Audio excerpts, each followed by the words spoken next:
من کلا نمیدونم چه داستانیم، هر موقع تو زندگیم تصمیم میگیرم یه عمل جدی رو انجام بدم کلا کن فیکون میشه. خب یعنی چی؟ یعنی که من مثلا 5 سال پیش تصمیم گرفتم تو اینستا فعالیتم شروع کنم، یه فعالیت قوی اصلا محکم، و اینکه یهو خب دانشجو بودم، درس میخوندم، لیسانس حقوق داشتم، داشتم میخوندم و اینا. بعد بهم گفتن که آزمون سردفتری قرار برگزار شه و برای سردفتری بخون. کلا این استا رو گذاشتم کنار، من نشستم قوی برای سردفتری بخونم. بعد خوندم و 1 سال شد دیدم آزمون برگزار نشد. دوباره خوندم، دوباره 2 سال شد آزمون برگزار نشد. کلا گفتن آزمون فعلا برگزار نمیشه. ما بیخیالش شدیم و رفتیم سراغ چی؟ گفتیم نقاشی کنیم. دیپلم نقاشی داشتم. آقا دیپلم نقاشی دارم، نقاشی میکنم، پرفروش قوی میرم جلو. رفتم جلو نمایشگاه‌های مختلف. آقا چند تا نمایشگاه خوب بود و فلا اینا. بعد یهو گفتن دیگه نمایشگاه نمیتونی اجرا کنی. خدایا چه داستانیه، چه چیزیه. گفتیم ولش کن. بعد با یه دختری آشنا شدیم و داستانا، و بعد رفتیم سراغ ورزش. گفتم آقا این دفعه دیگه من باید لاغر کنم. شروع کردم ورزش، روزی نمیدونم 3 ساعت 4 ساعت 5 ساعت راه میرفتم. یعنی مسیر مثلا 10 کیلومتر 20 کیلومتر 20 کیلومتر کم اقراقه، ولی مثلا روزه شاید 10 15 کیلومتر رو خب راه میرفتم دهنم سرویس میشد تو بارون و سیر، اصلا یه وضعی. حالا چی شدیم مثلا 30 کیلو لاغر. مثلا من حدود 25 تا 30 کیلو لاغر شده بودم. خب بعد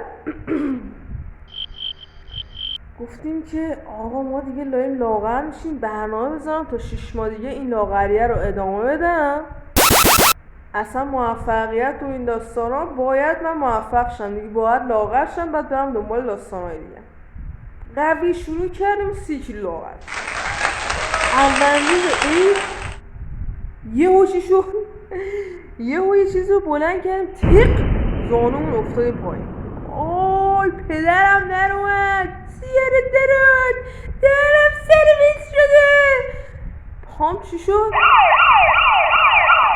نیست که پام پاره شد، تاندونشم پاره شده بود.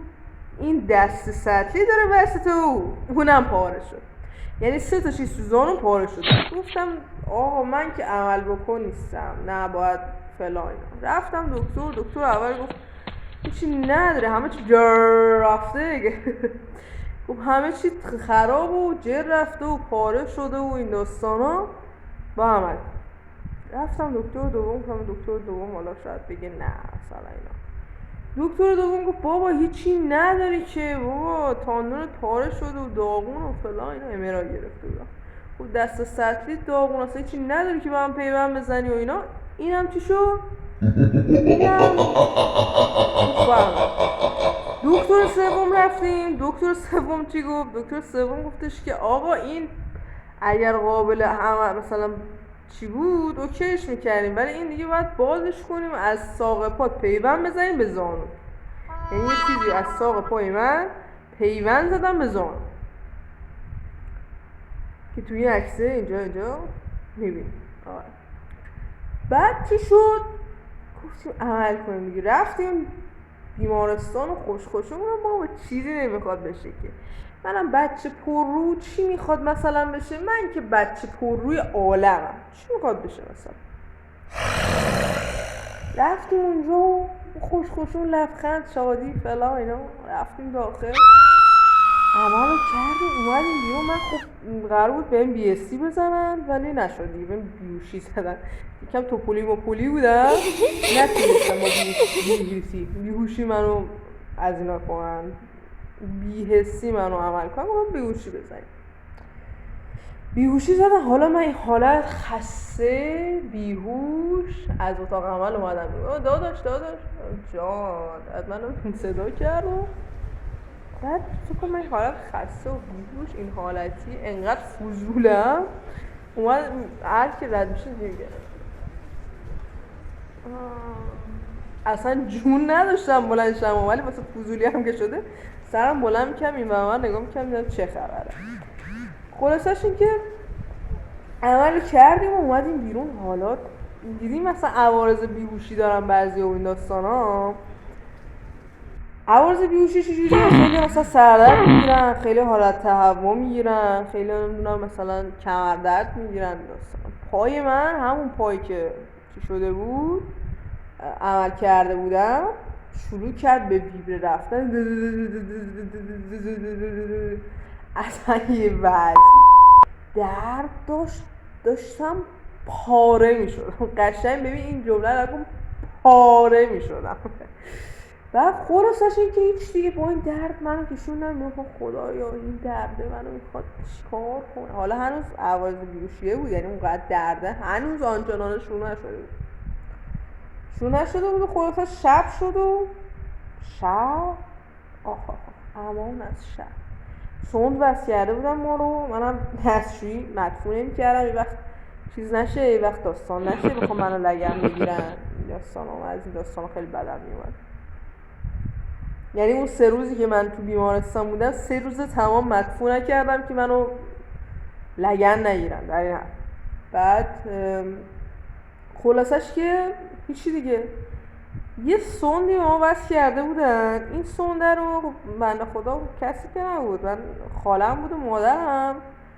خال هم خیلی وسواسیه ولی مجبور شد به خاطر این که مثلا کسی نیست و اینا این سوند رو اون پایین اون که ادرار توش میره و اینا رو اونو بگیره عوض کنه و خالی کنه و مامانم بلد نبود سوند رو عوض کنه. یعنی از پرستارم که پرسید بلد نبود.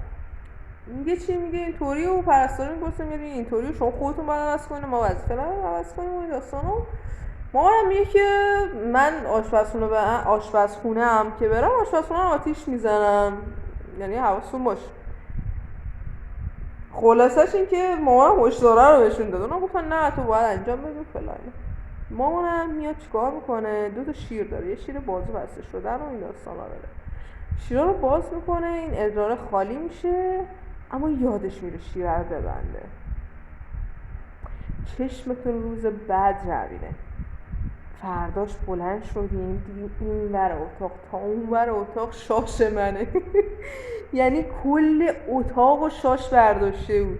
اینقدر من ادرار خب یک سره آناناس و اینا میخوردم دیگه، اینقدرم که ادرار من داشتم خب کل اتاق و ادرار برداشته، از این سر تا اون سر ادرار برداشته بود. اصلا یه وعظی بود به خدا.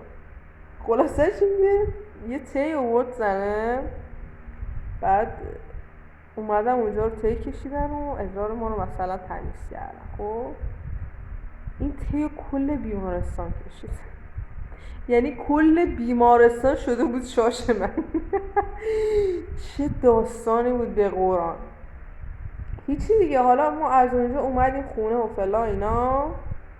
یه وضع عجیب، اصلا نمیتونستم راه برم، میترسیدم. گفتم آخه من نمیرم خونه، اصلا نمیتونم، میترسم از این تخت نمیتونم بیام پایین. خب شبام نمیتونستم بخوابم، یعنی انقدر درد وحشتناکی شبام میومد سراغم. من فقط با این حالت مثلا فقط میگفتم نخوابم، خدای من نخوابم. طوری میخوابیدم بعد اینطوری از خواب بیدارم. یک درد فوق‌العاده وحشتناکی موقع خواب بهم دست میداد. واسه همین سعی میکردم اصلا نخوابم، به هیچ عنوان نخوابم که این درد دست نده. هم بهشون گفتم مورفین بهم بزنن. واقعا امیدوارم برای هیچ انسانی تو هر دین و این و هر چیزی پیش نیاد. این درد وحشتناکی بود. خلاصش این که اومدیم خونه و غار داییم و اینا اومدن کمک و منو تا دستشویی ببرن و اصلا یه وضع، واقعا وضع بدی. آقا بگذاریم از اینا. هیچ، ما گفتیم که حالا این پس ورزش هم که این وسط هیچی شد. یعنی یه دونه اینستاگرام رفته بودیم هیچی شد، دوباره اومدیم واسه حقوق بخونیم هیچی شد، دوباره نمیدونم اومدیم چی کنیم، رزمی کار کنیم. این رزمی رو نگفتم، اومدم رزمی کار کنم که دوباره زانوم پیش خورده بود و افتادم و اصلا یه وضع اونم هیچی. بعد اومدم 25 کیلو 30 کیلو لاغر کردم که بعدش تاندون و مینیسک و دست سطلی و اینا همه پاره شد و اومدیم عمل و این داستانه. اینم هیچ. گفتیم آقا این دفعه دیگه دوباره این اینستاگرام رو دست میگیرم این دفعه دیگه پیشرفت میکنم. حالا پیجم چقدر مثلا بوده 14 خورد. این پیج رو کردیم 15 و نیم. بعد یه جاهایی هم خب اینستاگرام هی چون پیجم 3 سال نبودم تو پیج اینستاگرامم، پیجم روح شده بود و گفتیم این دفعه دیگه پیشرفت کنیم و فلان اینا. این دفعه دیگه قوی گفتم آقا من این دفعه میگم قوی شروع کنم، پیجای قوی و نمیدونم الگوریتم رو یاد بگیرم و فیلم بذارم هی 10 دقیقه و فلان این داستانا که واقعا فیلم آماده میکردم. خیلی هم هنوزم تلاش میکنم.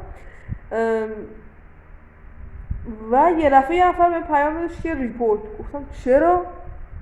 رفتم تو پیج دیدم منو مسدود کرده. الان خب این آخریش بود دارم میگم. الان این اینستاگرام یه محدودیت نامحدودی بهم داده. دیدیم بسته‌های نامحدود به تدیه میدن، میگن شما 1 ماه بسته نامحدود بردین. الان این اینستاگرام یه بسته نامحدودی رو به من محدود کرده است و مسدودم. امیدوارم تو یوتیوب بتونم پیشرفت کنم. آقا بازم اگه خاطره دوست داشتین براتون تعریف کنم کانالمو سابسکرایب کنید، ویدیوی کوتاهم نگاه کنید، سعی میکنم بخندونمتون. هم که یه لبخند کوچیک لبتون میاد برای من شادی آوره. واقعا دارم میگم بدون از هر چیزی، واقعا اینکه فقط لب شما یک لحظه خندون باشه برای من خیلی قشنگه. مرسی که با من همراه میشید.